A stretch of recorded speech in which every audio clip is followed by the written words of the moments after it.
Kastamet kakabsat, ipakaamumi kada kayo, ti parabor ti Dios anaited, kadagiti iglesia ti Macedonia. Verse 2, da kayo.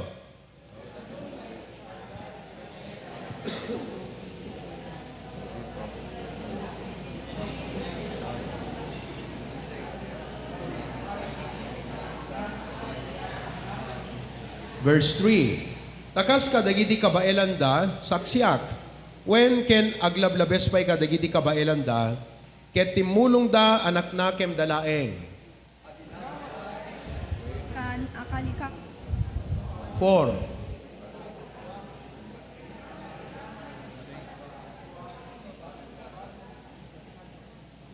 Okay, 5. Ket daytoy inaramid da sa anakas itininamnamami, no di ket inpaida dagiti bagbagida nga umuna, iti apo ket kalpasan na kada kami, gapo iti pagayatan ti Dios.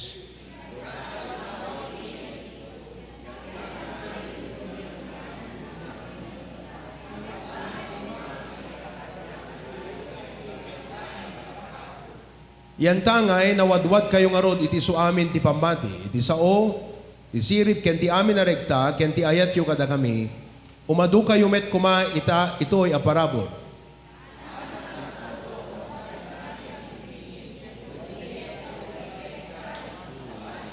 Mainit doon, no? Okay? Let us pray. Dakilang Diyos, salamat po sa umagang ito. Pagpalain niyo po ang aming Sunday School lesson. I pray that each and every one of us will be blessed by this message. In Jesus' name we pray. Amen. Thank you very much. You may be seated. Okay. Meron po tayong dalawang napakagandang lesson sa araw na ito. At ngayon ay pag-uusapan natin yung ating binasa na passage of the Scripture. At mamaya ay gusto kong magbigay ng mensahe para mas lalo pa tayong mag-improve at lumago sa ating pananampalataya at sa ating spiritualidad. Okay? So kung ano yung lesson na yun mamaya, ay abangan nyo na lang at makikita nyo yan. Alright? So I'm going to speak to you this morning on 2 Corinthians chapter 8. When I started to discuss and share this lesson last Wednesday night, ay may mga kapatiran na lumapit at nagsabi sa akin na, Pastor, napakaganda yung lesson mo kanina. We have heard that many times, pero ngayon lang uli nakapagbigay ng kakaibang kahulugan nitong 2 Corinthians chapter 8. Nais kong magsimula sa ganitong statement. Okay? It is one thing to be a Christian. Are you a Christian? But it is another thing to be a model Christian. Yun ang ating pag-uusapan ngayon. The word is model. And that is God's desire. Yan ang gusto ng Diyos sa bawat isa sa atin. Ikaw man ay bata pa sa edad o matanda na, ikaw man ay may pinag-aralan o hindi nakapagtapos ng college, what God wants to see happen in your life is you become a model Christian. Kung ikaw ay nanay, model Christian mother. Kung ikaw ay tatay, model Christian father. Tatay na ehemplo, modelo, pwedeng tularan ng iba. A kind of father that, people should imitate. The kind of Christian that other Christians should imitate. Hindi ho dahil nais nating magpasikat. Today, when you talk about the word model, it is associated with the word sikat. Di ba? Pag ikaw ay model, sikat. No. We want to be a modelong Kristiyano, hindi dahil gusto nating maging sikat. Also, when the word model is spoken today, it is also associated with the word pride. Kung sino yung lumalago, mayabang. Halimbawa, kung ang HBBC, dumadami tayo, lumalaki, lumalago, akala nila mayabang tayo. Hindi ho porke lumalago ang isang institusyon o lumalagong isang tao ay mayabang po siya. Growth should not be associated with pride. In fact, the reason why you are not growing is because you're proud.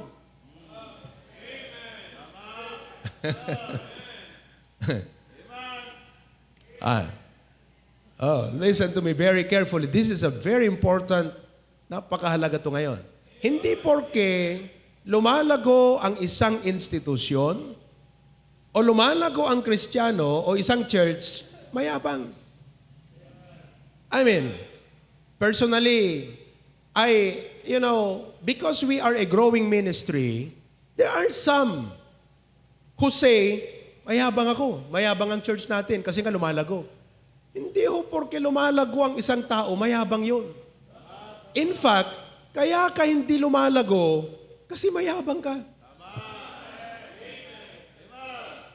So when we talk today about becoming a model Christian, it is not because we are proud.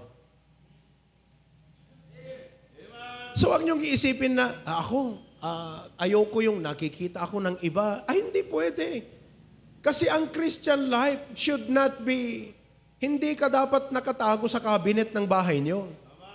Ang Kristiyano, mga kapatid, should be shown. Anong ibig sabihin ng shown? Nakikita. O anong sabi ng Matthew 5:16? Okay? Matthew 5:16.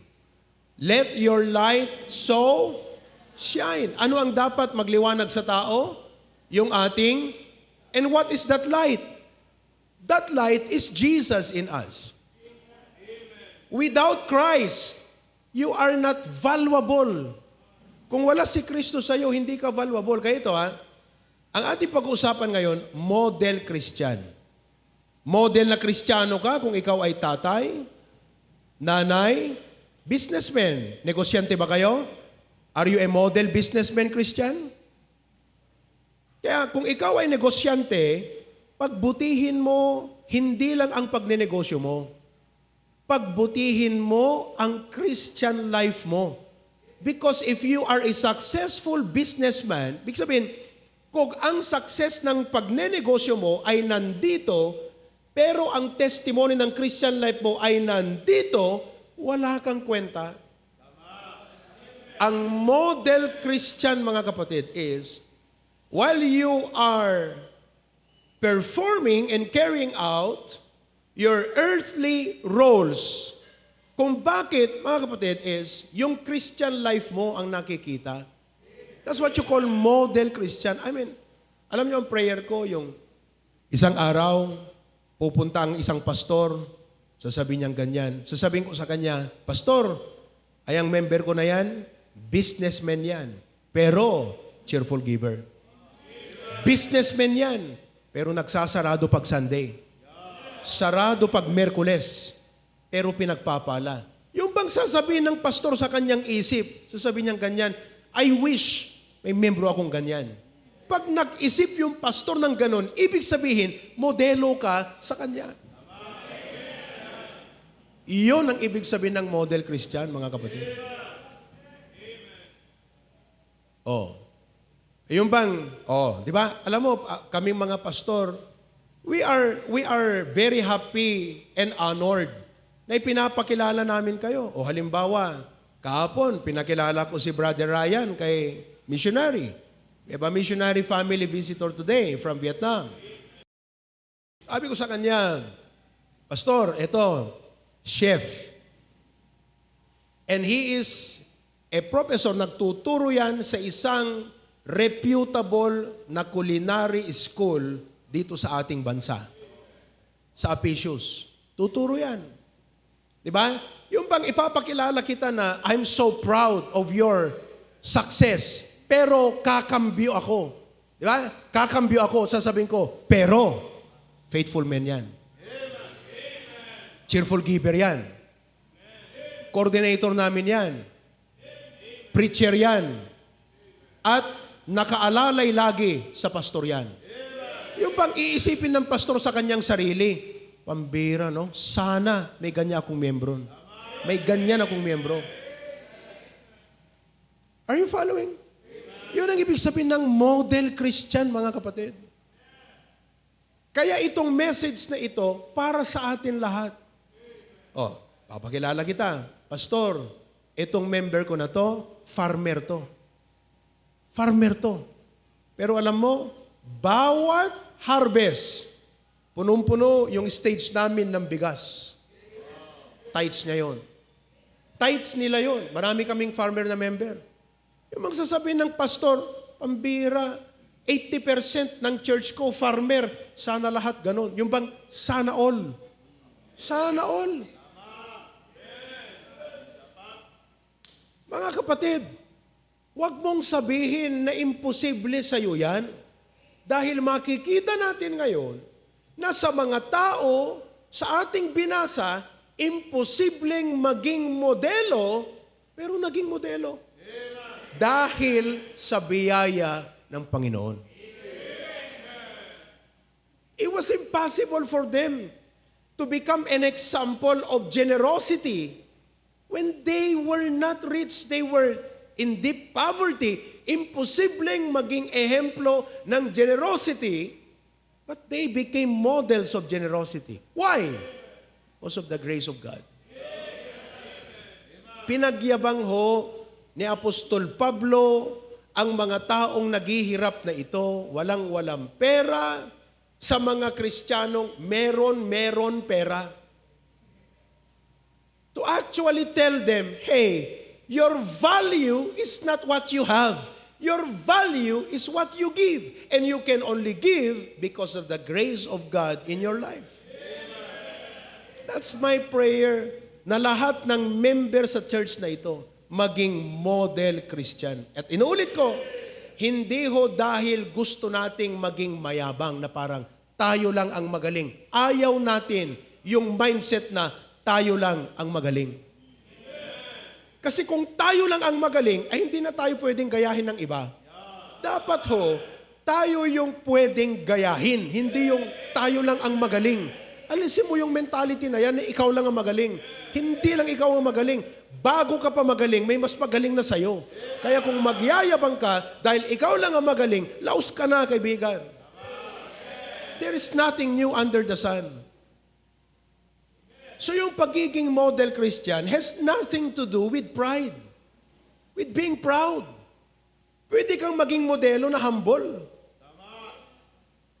No, yung pagiging model Christian has nothing to do with fame. Di ba? Ngayon, gusto mo maging modelo. Bakit? Gusto mo maging sikat. Gusto mo makilala ka ng tao. Gusto mong marami kang like. Alam niyo po, ang dami nating Facebook account. May personal Facebook account ako. May official Facebook account pa ako. Dalawa yun. Ang church natin, may Facebook account, HBBC Bacara. Meron tayong HBBC Lawag, HBBC Pasukin, HBBC Hawaii, HBBC Claveria. Bukod dyan, may BYC pa tayo. Atin yun. BYC, grupo yan ng mga members natin na kabataan na nag-aaral sa MMSU na bumuo ng organisasyon sa loob ng universidad. Oh, meron pa tayong, may bago na tayong Facebook account ngayon.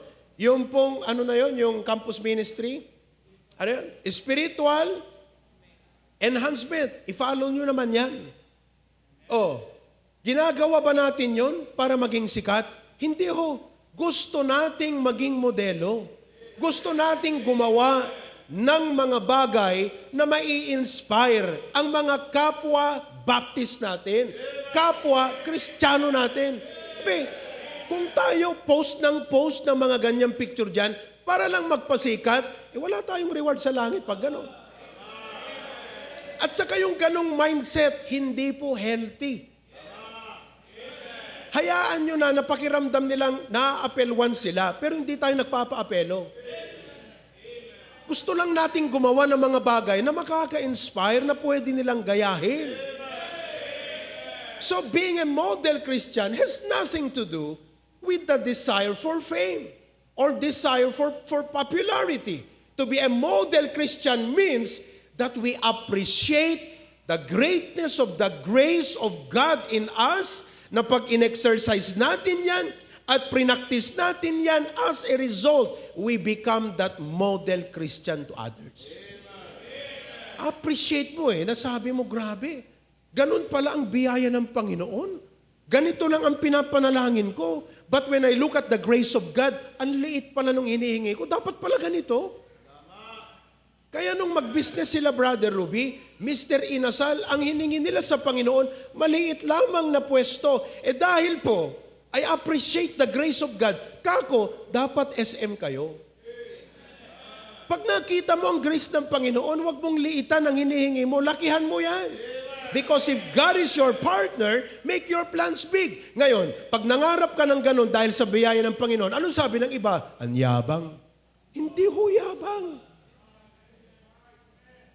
Nung mangarap ho tayo ng ganitong kapilya, yabang ba yun? Hindi ho Naniniwala kasi tayo na kaya ng Panginoon. Nung mangarap tayo ng ating worship at fellowship center sa Batak, ano ang sabi ng iba? Yabang. Yabang ba yun? Hindi.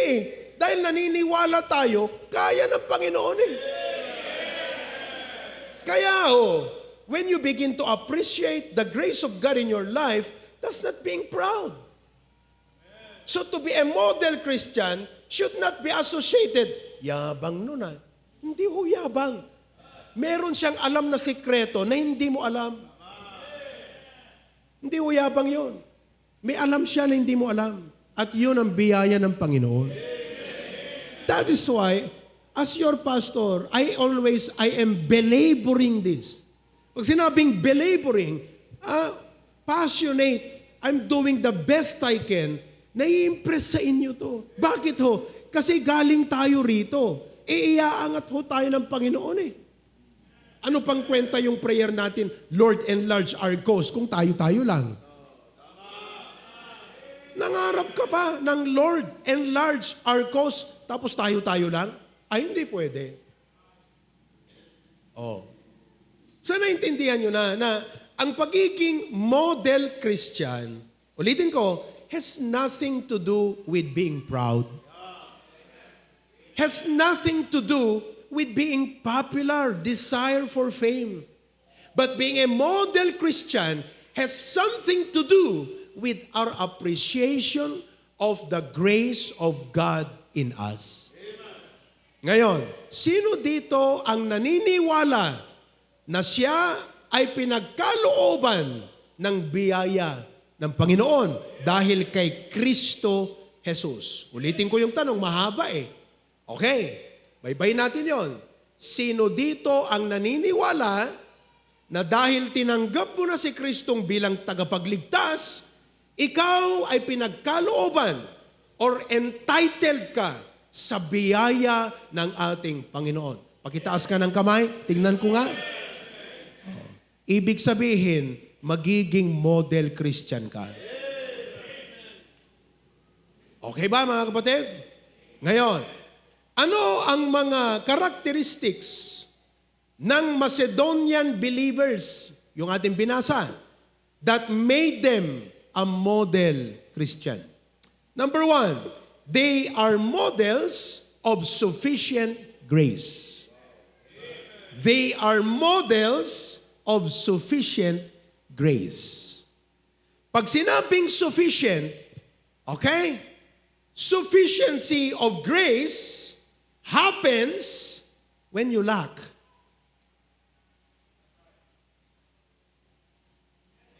Tagalogin nga natin. Tulungan niyo ako Ang kasapatan ng biyaya ay na-appreciate pag walang-wala ka.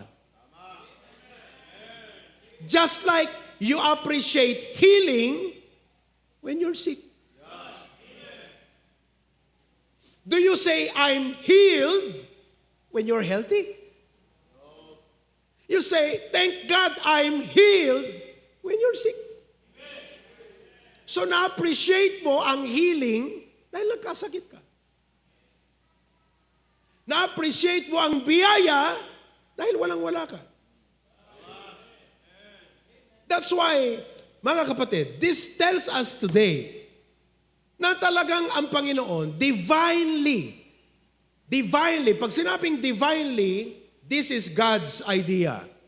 Okay?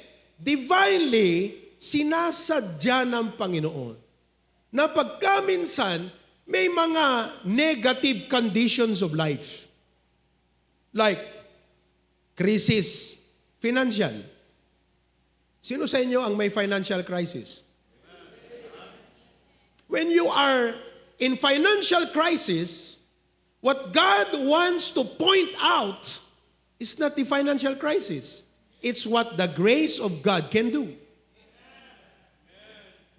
Hindi nyo pa rin nagkikets. Bakit ho dinadala ng Panginoon yung kanyang mga disipulo sa dagat? Tapos sasabihan niya sila, O thou of little faith. Why?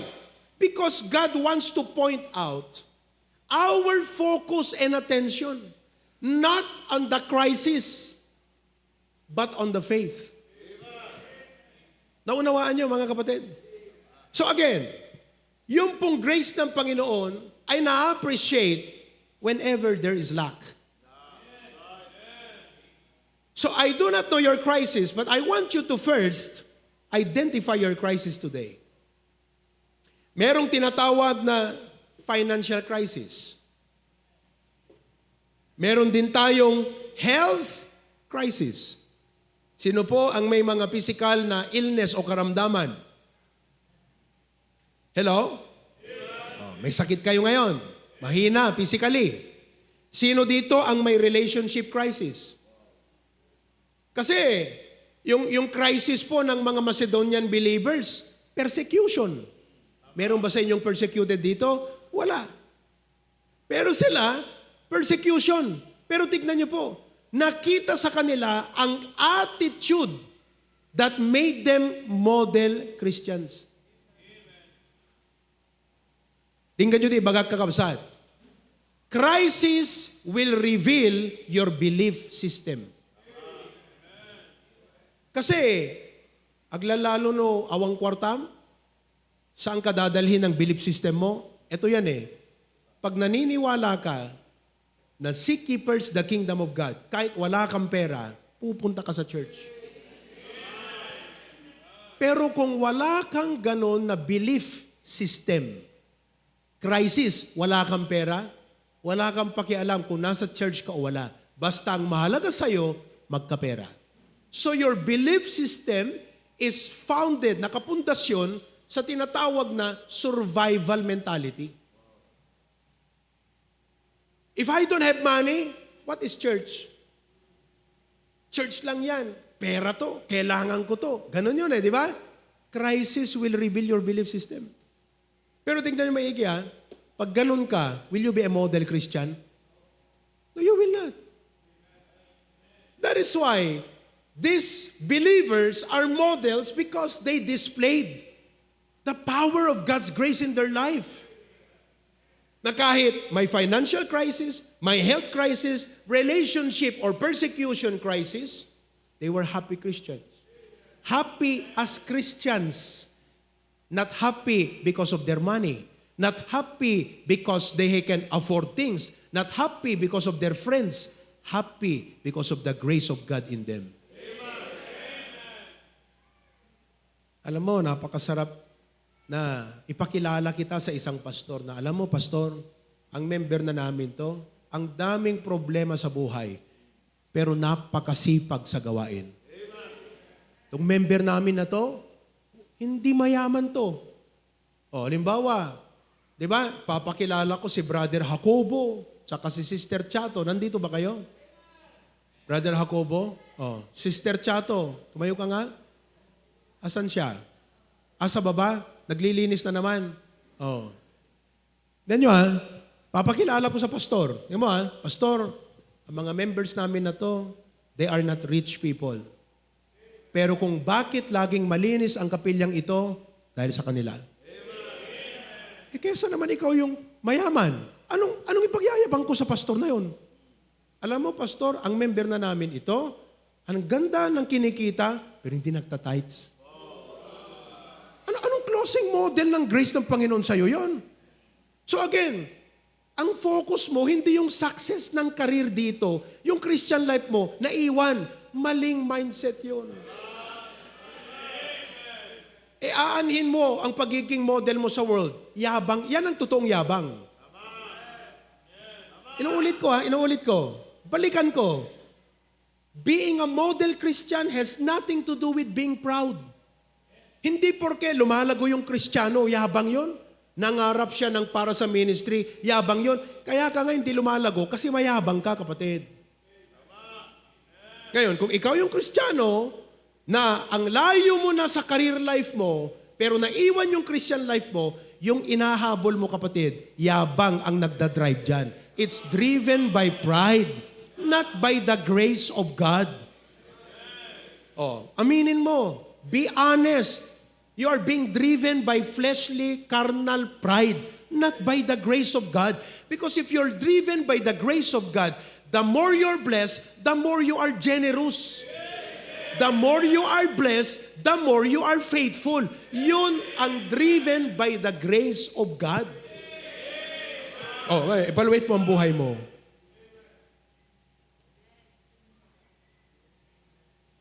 Pag pinakilala ko, ano mo, pastor, itong mag-asawang to, si Brother Ray, saka si Sister Lynn.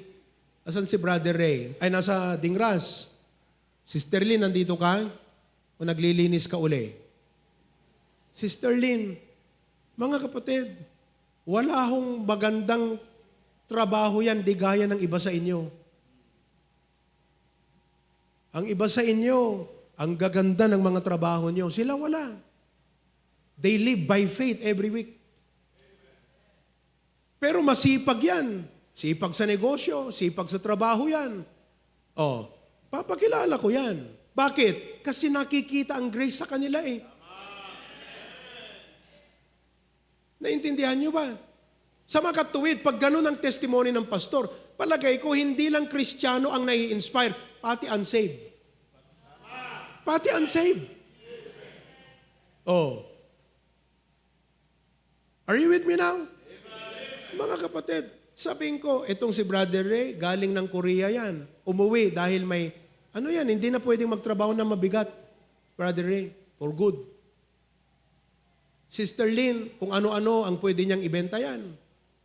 Tinulungan natin yan recently. Ngayon, nagtitinda siya ng isda. Kaya kayo mga members, bumili kayo ng isda kay Sister Lynn paminsan-minsan. Yung mga isdang mamahalin. Kasi galing Claveria yan. Tulong dun sa kapatid.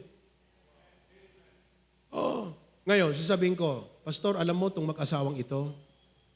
Ganito ang income niyan. Ganito ang buhay niyan. Pero very faithful. Lunes, nandito yan Sister Lynn, halos hanggang maghapon naglilinis. Si Brother Ray, napaka-supportive niyan sa Dingras. Kada punta ni Preacher Rohel, kasama si Brother Ray. Alam mong sasabihin ng pastor, sana may ganyan akong miyembro. Pag sinisip ng pastor yan, naging modelo ka sa kanya. Kaya mga kapatid, yan ang pinag-uusapan natin dito.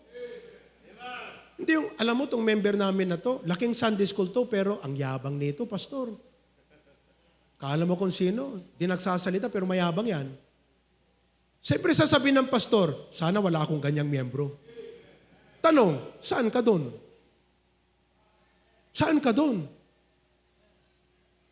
Hindi pwedeng neutral ka eh. Isa ka doon eh.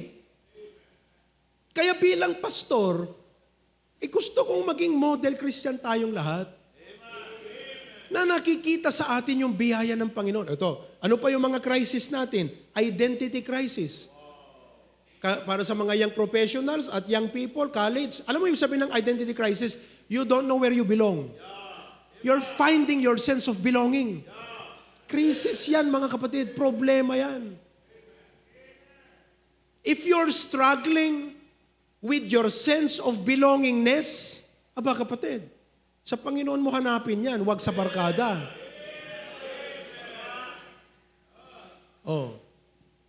Are you with me? That's a crisis. Pero ang ganda nung, Pastor, alam mo, itong member namin na to, he is suffering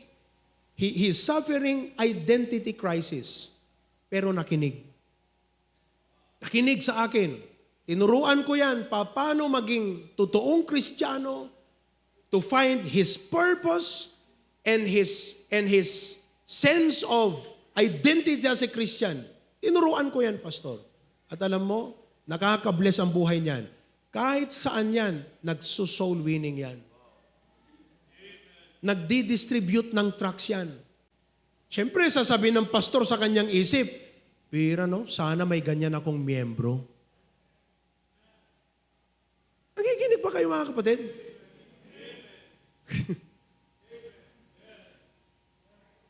Models of sufficient grace. Ngayon, number 2, they were models of steadfastness. They were models of steadfastness. Modelo sila ng attitude na kahit gaano kahirap, mga kapatid, ay nananatili at nagpapatuloy and they keep their commitment. Ang sabi ng Bible, how that in a great trial of affliction, the abundance of their joy. Tignan nyo How that in a great trial of affliction, the abundance of their joy. Tingnan niyo po. May crisis sila, no? They were experiencing crisis in life. Pero masaya.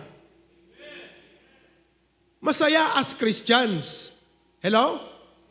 And listen now. They were joyful not because they were denying the pain, but they know secrets which became the reason of their joy inside. Ang ibang mga Kristiyano are only living in denial. Nagmumukha kang masaya sa Facebook. Nagmumukha kang masaya, picture kayong family, picture ka selfie mo, nagpapamukha kang masaya sa Facebook, but you are empty inside.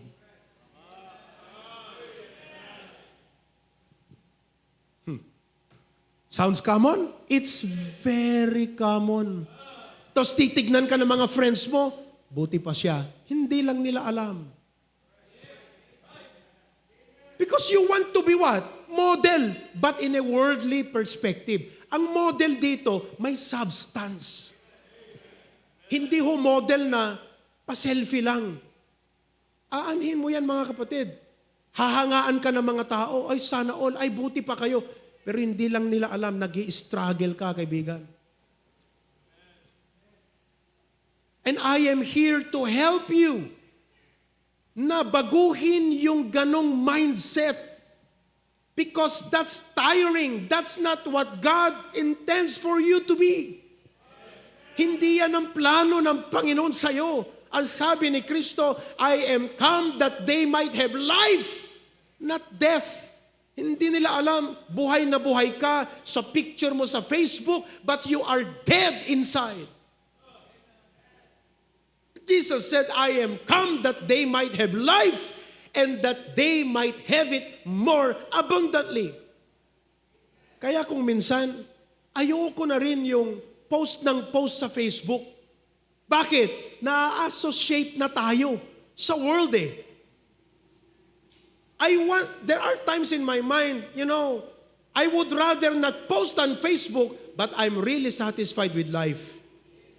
Than post. And by the way, psychologically, kung sino daw yung palaging post na Facebook na masaya siya, actually, he is living the contrary.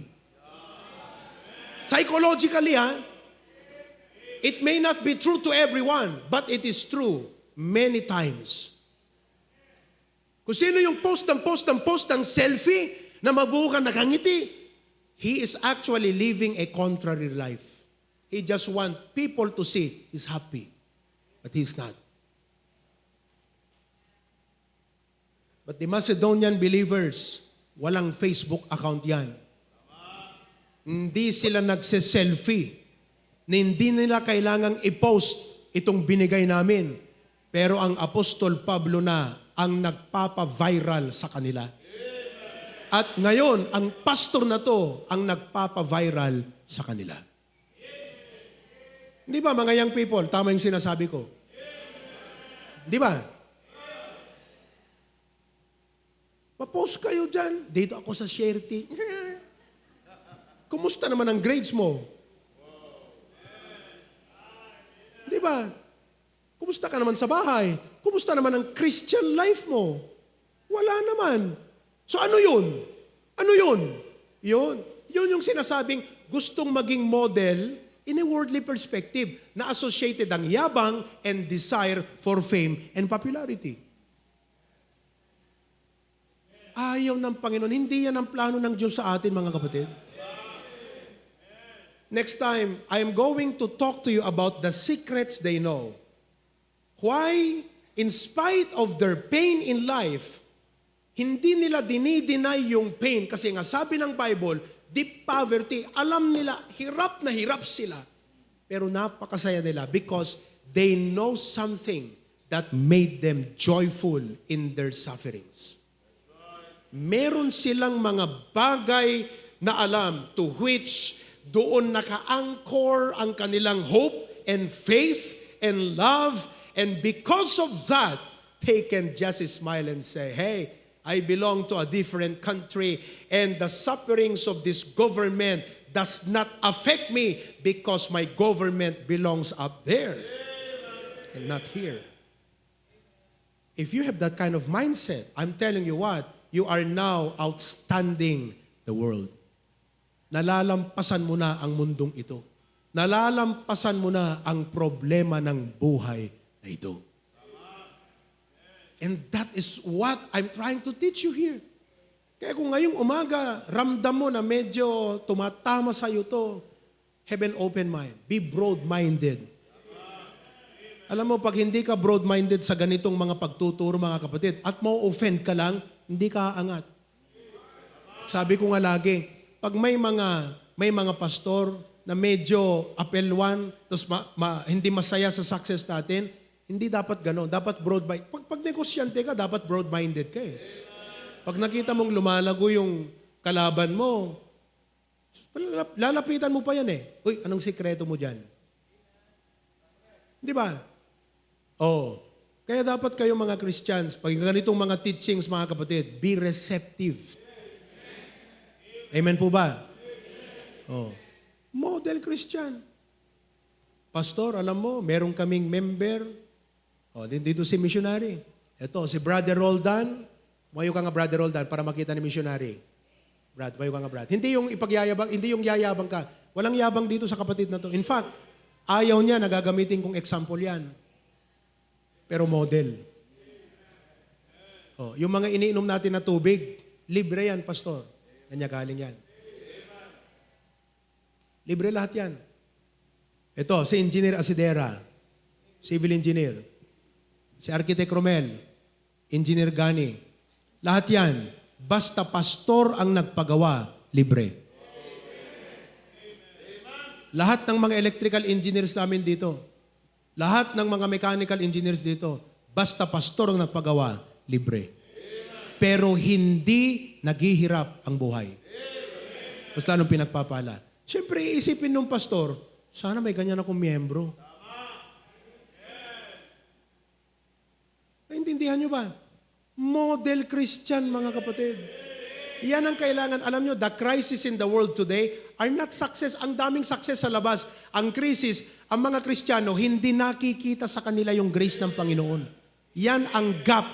That's the big gap in the world today. You do not see the grace of God in the lives of Christians. And I pray that as I speak this, it creates a passion in your heart and say, God, I'll stand in that gap. I will fix that gap. I'll be a Christian through whom others will see the grace of God.